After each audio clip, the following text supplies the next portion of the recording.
રાજપારડી નેત્રંગ રોડની બિસ્માર હાલત સામે ગ્રામજનોનો આક્રોશ, રસ્તા પર ઉતરી વિરોધ કર્યો।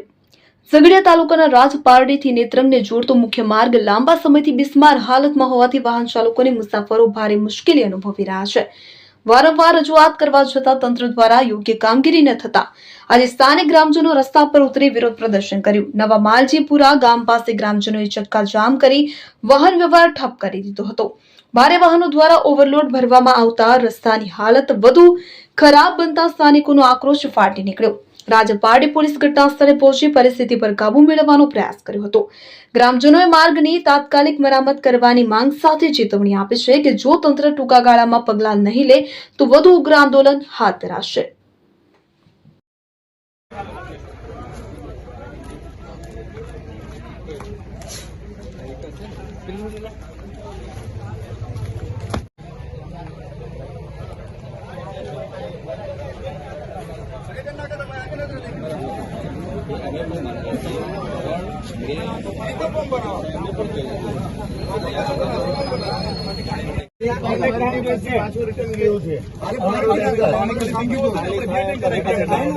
પૂરા ના થાય અડધો કિલોમીટર સાથે જતો રહ્યો તમને હું જણાવી દઉં તમે પાણી છાંટવાનું કહો છો બરાબર જ્યાં સુધી રસ્તાનું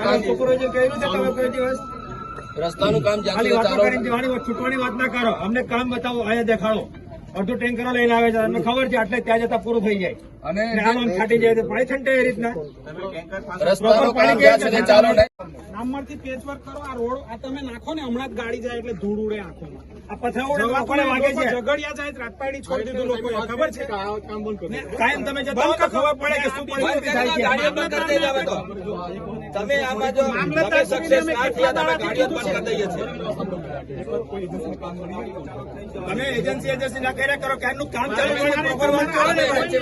2 વર્ષથી આ વાત કરો, એજન્સીને કામ મળે। મનસુખભાઈ ઓન રેકોર્ડ બોલેલું છે કે એજન્સી અમને ગાંઠતી નહીં, બરાબર?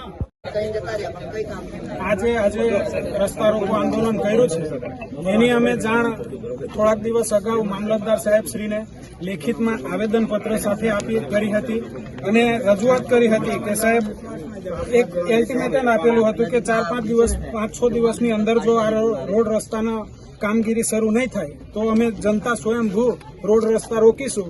અને એ અમે લેખિતમાં મામલતદારશ્રીને આપ્યું હતું અને એમણે કીધું હતું કે ભાઈ આ રોડ રસ્તાની કામગીરી ટૂંક સમયમાં ચાલુ થઈ જશે। સાથે અમારી રજૂઆત એવી બી હતી કે રોડ રસ્તાની કામગીરી થાય છે તે હલકી ગુણવત્તાવાળી થાય છે। ડામરથી પેચવર્ક પણ ડામરથી થતું નથી।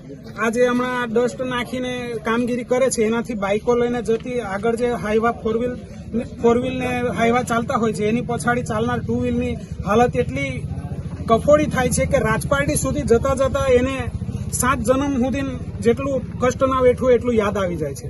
સાથે અમે મામલતદારશ્રીને એવી પણ રજૂઆત કરી હતી કે જે ઓવરલોડ ગાડીઓ આવે છે, ઓવરલોડ ભરીને વગર રોયલ્ટીની ગાડીઓ આવે છે, એને પણ અમે રોકીશું અને એનું પણ તમે નિરાકરણ લાવજો। પોલીસને પણ અમે મામલતદારશ્રી દ્વારા મારફતે લેખિતમાં આપેલું હતું, એટલે આજે એ પણ જોવાનું રહેશે કે કેટલી ગાડીઓ ઓવરલોડ છે, અહીંયાથી પણ જોઈ લેશે। આજે પોલીસ સાહેબશ્રી પણ આપણી સાથે છે તો એ પણ આપણને સહકાર આપશે। ઓવરલોડ ગાડીઓ વિશે અને વગર રોયલ્ટીની ગાડીઓ હશે તો એ પણ એ ગાડીઓને અહીંયાથી ડિટેન કરી અને પોલીસ સ્ટેશન જવાનું હશે તો ત્યાં અથવા તો ખાણ ખનીજને બોલાવવાનું હશે તો તેને થશે। ને રહી વાત રસ્તાની, તો અમે વારંવાર રજૂઆતો કરીને થાકી ગયા છે। આજે કદાચ અહીંયાથી પોલીસ અમને ગોળી બી માર દેશે છતાં પણ અમે સચોટ કામગીરી વગર અહીંયાથી હટવાના નથી અને ઉઠવાના પણ નથી। અમે 14-10-25 રોજ મુખ્યમંત્રીને સંબોધીને મામલતદારશ્રીને આવેદનપત્ર આપ્યું હતું કે રાજપારડીથી નેત્રંગ સુધીનો રસ્તો બહુ ખરાબ છે, એના પર કામગીરી કરવામાં આવે કે જ્યાં સુધી કામગીરી નહીં થાય ત્યાં સુધી પાણીનો છંટકાવ કરવામાં આવે, પણ તંત્ર તેમાં નિષ્ફળ ગયું છે। એટલા માટે આજે અમને રસ્તો રોકવા માટેની ફરજ પડી છે। આજે તમે જોઈ શકો છો કે આજે પબ્લિક છે, છેક માલજીપરાથી લઈને રજલવાડા સુધીને આ ભાઈઓ અને બહેનો ઊભા છે। એમને જે તકલીફ છે એ વેદના આજે અહીંયા રજૂ કરે છે। એટલે હવે અમે કહીએ છીએ કે જ્યાં સુધી જે જવાબદાર વ્યક્તિ જે આવ્યા છે એ લેખિત બાંહેધરી આપવા તૈયાર નથી, તો કોઈ લેખિત જવાબદારી આપે એવા અધિકારી, એવા જવાબદાર વ્યક્તિ અહીંયા જ્યાં સુધી નહીં આવે ત્યાં સુધી અમે આ રસ્તો રોકી રાખવાના છીએ અને જ્યાં સુધી રસ્તો નહીં બને ત્યાં સુધી પાણીનો છંટકાવ ચાલુ નહીં કરવામાં આવે, જ્યાં સુધી આ પાણીના ટેન્કરો નહીં પહોંચે ત્યાં સુધી અમે આ રસ્તો રોકી રાખવાના છીએ. અહીંયાથી અમે હટવાના નથી. જ્યારે અમને પોલીસ ગોળી મારી દે કે અહીંયાથી અમને જે કરવું હોય એ કરી શકે છે, પણ અમે પાછા નથી હટવાના. જય હિન્દ.